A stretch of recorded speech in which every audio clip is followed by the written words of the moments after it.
Siguro kung ilalabas mo na hindi pa inilalabas ni Kulaong, yun, baka masama nga. Pero katulad nito, nagkalat na sa FB to eh. Ayan oh, nagkalat na sa FB oh, nakapost sa ano, sa mga, ayan oh, katulad niya no, nakapost. Kasi pinost mismo ni Kulaong yan eh. Siya mismo nagpost niyan eh, si Kulaong. Saka yun pa nga, ang alam ko nga, etong si, ano, si Kent Garcia, inilabas yung, ano na yon, yung papeles na yon, pero hindi siya naparusahan dyan eh.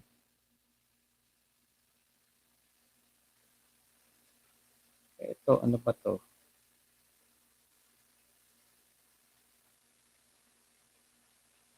Sinasabi. Umaga man o tanghali,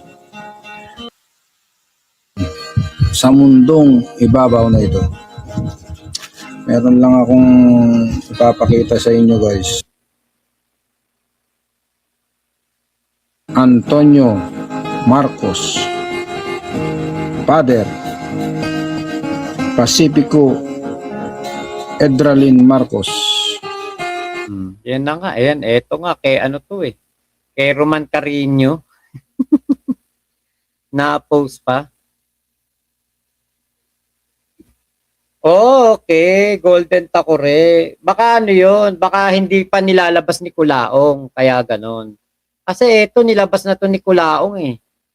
Parang ilang beses ko na yata itong naipakita eh. Tapos si, ano, si Makagago, inilabas niya na rin to. Pero wala naman yata nangyayari. Napaka-unfair lang talaga na etong si ano si Kulaong, 'di ba? Katulad niyan tayo ilan nga natin mga kababayan hirap na hirap makakuha ng ID. Hirap na hirap makakuha ng passport. Ako ilang beses ako nagpabalik-balik ng ano PSA sa Oceania. Oceania ba 'yon? Hindi pala, DFA. DFA Oceania.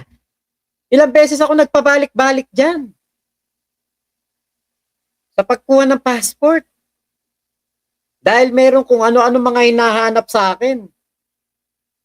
Pero nung nakakuha ko ng UMID ID, yun, okay na.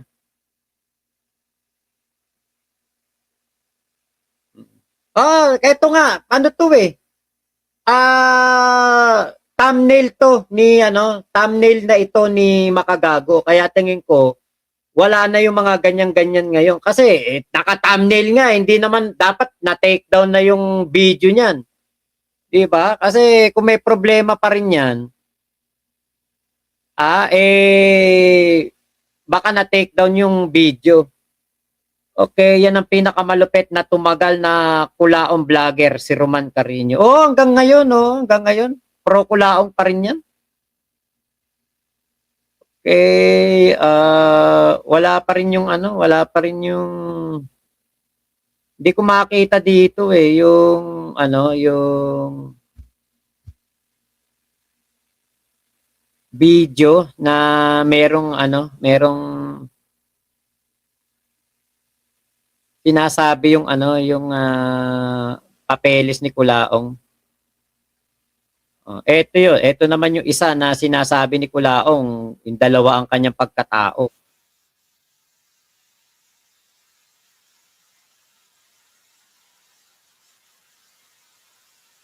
Certificate pag tumakbo kang senador, bobo. Ang kailangan mo, sose, sa re-elect. Ito.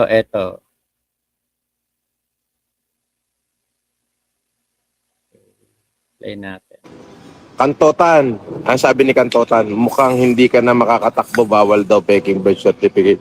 Ulol, hindi kailangan ng birth certificate pag tumakbo kang senador, bobo. Ang kailangan mo, sose, sa re-election, bobo. Ang bobo mo, halatang walang laman yung utak mo kundi malauhog.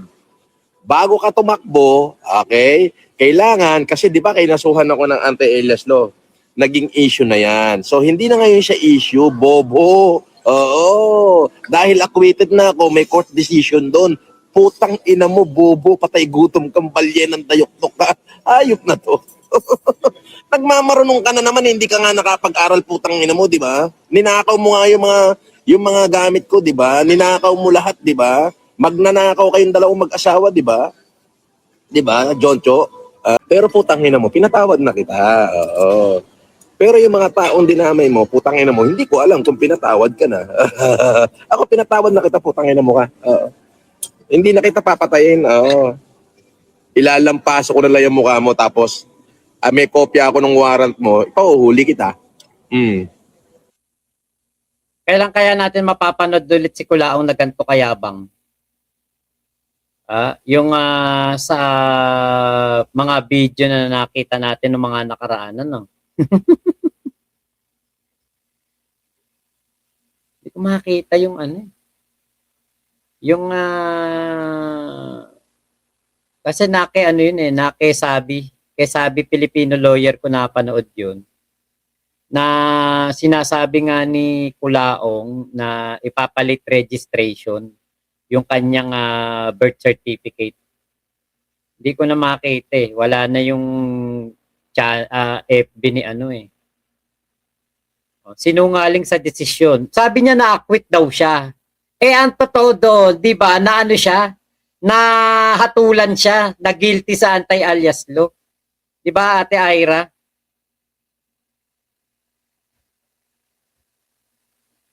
Kay Rayu, Sandamukal ata fixer dyan sa loob ng DFA at PSA. Sa DFA wala na. Hindi na. Kahit nga dati nung parang ano ba yung ano ko noon eh, parang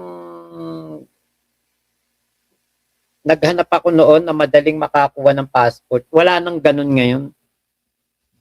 Pink butterfly. Kung katulad nung dati, yung passport sinusulat lang yung pangalan. Yun yata dati, may mga fixer pa. Pero ngayon, magpapa-schedule ka sa DFA eh. Pag ikaw kukuha ng passport o magre-renew eh. Pink butterfly, Sis Maria, may video nagsasalita si Nanay Remy. Parang ganun na nga, inaamin niya na parang Marcos siya. O yun nga po, meron nga. Okay, putik na yan. Sa sobrang bagal ng korte natin dito sa Pinas, magdesisyon yung mga gumagawa ng krimen, paulit-ulit, pabalik-balik ng pag na-desisyonan, marami nang nagawang krimen. Samantalang pwede naman nilang bilisan. Di ba, sa Amerika nga, 3 linggo, 3 weeks lang, may hatol na. Dito, ganun, napakatagal dito sa atin sa Pilipinas. Chiro Roman, kaya hindi masita ni Rapi si Norman. Ayumi, yes Mac, pag tayo normal na tao, hirap ako din na pinahirapan dahil foreigner daw apelido ko. Ang dami ko pa kinuha, binayaran. Ate Ira, sinungaling sa desisyon, grabe magsalita si Kulaong. Sinasalitaan niya doon si Yama. Ngayon si Yama, parang himod tumbong na naman ni Kulaong. Golden Takore, wala na sa San Lazaro ka na lang pwedeng tumakbo. Napagmulta ka nga ng Supreme Court dahil pinaglalaroan mo ang COMELEC. Ate Jonah, hello po. Ate Ira, hindi pa siguro yan magyayabang. Nasa paawa mode pa siya ngayon. Oo nga, totoo. Ayan. Palike po ng ating video, ng ating live. Palike naman po, 370 ang ating concurrent viewers. Ang likes natin ay 101 pa lang. Ayan. Ano ba yan? Kita nyo, nabawasan pa. Naging 100 na lang. May nag-unlike pa. Ayaw, umangat na. 106, 106. Ayan. Palike lang po, palike lang po. Kahit 200 lang. Guilty siya dun sa anti-alias law niya. Manila Branch 15. Kaya nga nag-apela siya sa Court of Appeals, talo din. Kaya nasa Supreme Court na. Yun. Sana maano talaga siya diyan, di ba? Ma-convict siya diyan para hindi niya na magamit talaga yung Francis Leo Marcos. Thank you po sa mga nagla-like. Salamat po. Ayan, patuloy na umaangat ang ating like. Thank you po. Sige po. Tirahin niyo yan like na yan. itodo nyo na yung mga like nyo na yan. Namimiss ko na siya. Para di ko mamiss, tinitignan ko lang talampakan ko. Ako kanina pumupo eh. Tinignan ko eh. Kamukha ni Kulaong eh.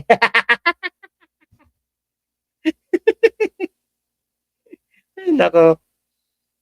May aso kami dito, si Norman. Kaya lang eh, nahingi. Sabi ko nga eh, nakakami si Norman Di natin nakikita si Norman. Pinangalanan ko na nga eh, para hindi mahingi. Kaya lang eh, matindi ang pag-arbor nung kumari namin. Eh, binigay na lang namin. Dan like Sir Mac, shoutout uli sa asawa ko, si Arshel M. Mangusin.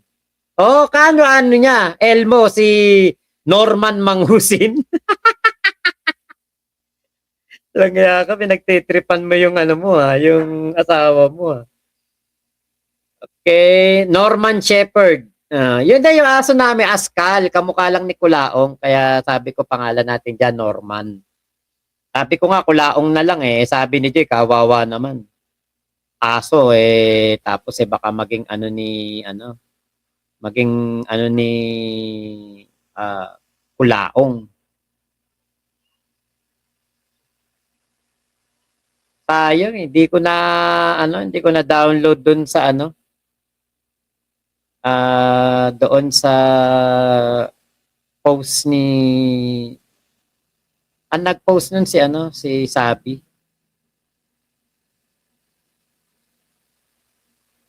Tignan natin kung nandito sa ibang Wala dito eh.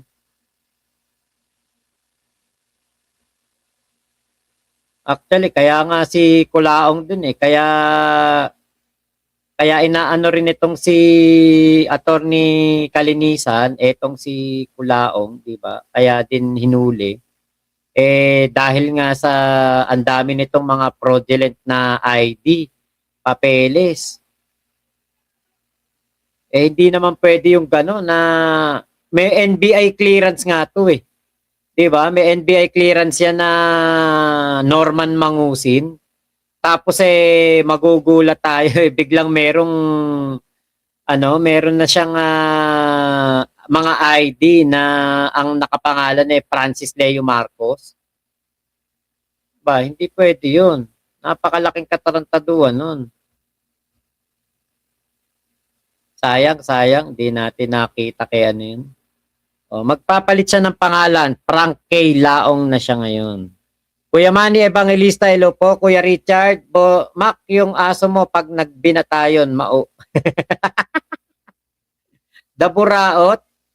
Okay, may hawig siya sa paa ko, boss Mac, kung maglalakad ako ng nakapaa sa kalsada. Iloy, nakahits na ako ng likes. Ayun, thank you. Okay, Ate Pink Butterfly, baka naghahanda para pagigising sa isang araw, Francis Duterte na siya. Ayun. Okay, tumingin lang kayo sa buwan, hindi nyo na mamimiss si Kulaong. Uy, parang binabastos mo naman yung buwan. Baka magtampo yung buwan, Golden Takure. Yes, Golden Takure. 2006 yung kanyang human trafficking case. Kaya nga, somewhere around 2009, 2010, nagpalit na siya ng pangalan, Francis Leo Marcos. Ang title ng laban nila ni Attorney Kalinisan, Kalinisan versus Karimihan. Mas bagay yata Kalinisan versus Kadugyutan Mas bagay yun.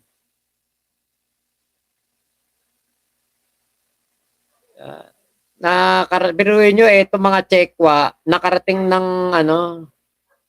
ng Senado yung usapin ng kanilang mga birth certificate.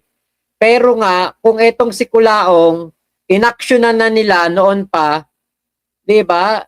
Di sana, hindi na nakapagpagawa ng birth certificate tong mga Chekwa. Kung inaksyonan na nila noon si Kulaong, kaya lang, hindi nila kasi inaaksyonan si Kulaong Diba? Imagine niyo nakarating pa ng ng hanggang Senado, yung issue ng birth certificate na yan.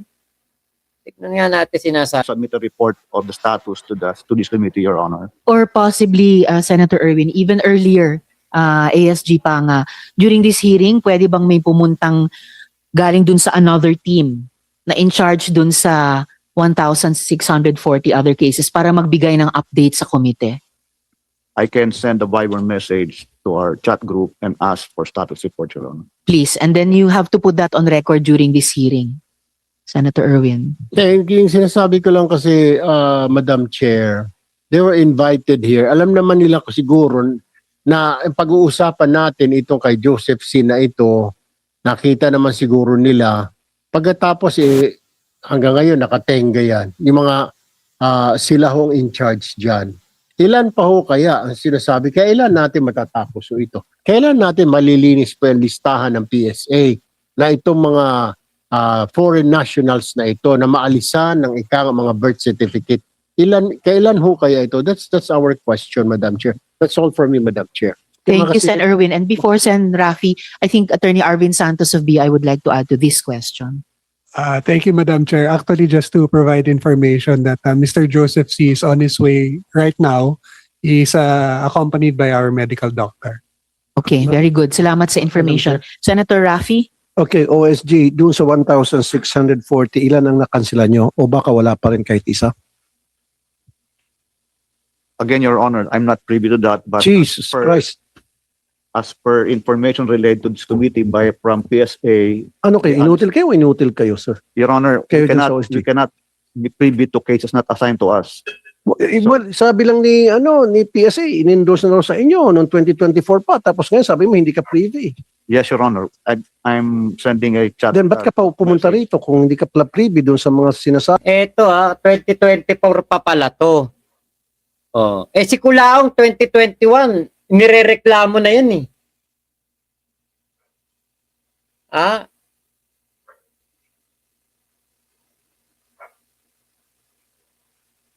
Ah? 2021 si Kulaong nakapagpa-late registration eh. Sa Tarangnan Samar. Kasi nga kakandidato na si Kulaong noon sa pagka-senador. Kaya nilakad talaga yung papeles, gumastos, nagkapera, merong sponsor para magawa yun, para makakandidato siyang senador.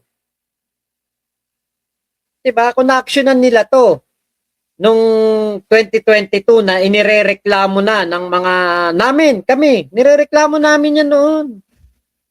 Sinasabi namin na nakakuha ng birth certificate yan.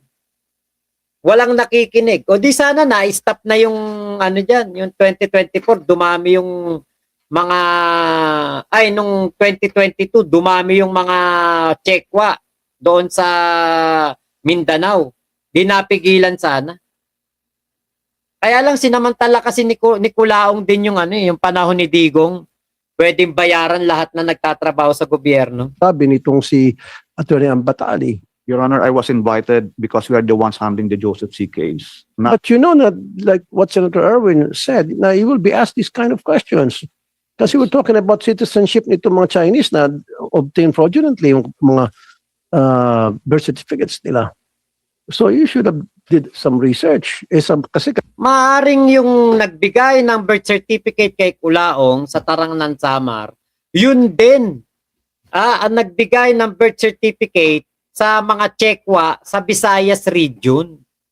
Diba? Kaya ito, Senator Happy, si Kulaong ang tutukan mo, masasagot yung mga katanungan mo na yan. kami nag-research kami dito bago kami umupo rito. Kayo pala, basta upo ka lang dito. Bahala na si Batman, parang ganon. Huwag naman po. So hindi mo alam kung ilan na doon sa 1,640 ang nakansela. So maari sa 1,640 nakakuha na ito ng mga iba't ibang mga ID sa ating gobyerno. Maari ilan sa kanila dito, baka politiko na, baka mayor na, baka congressman. Si Kulaong muntik na, di ba? Kumandidato na senador. Nakakuha pa nga ng 5 milyong boto eh. Senator Rapi, kasabayan mo yung kumandidato eh. Oh. Diba? Oh, easy birth cert if the price is right. So maraming salamat po ha. Ingat po kayo. Nasaan mang panig kayo ng mundo. Momo, chup chup, love you. God bless us all. Pilipinas. God first.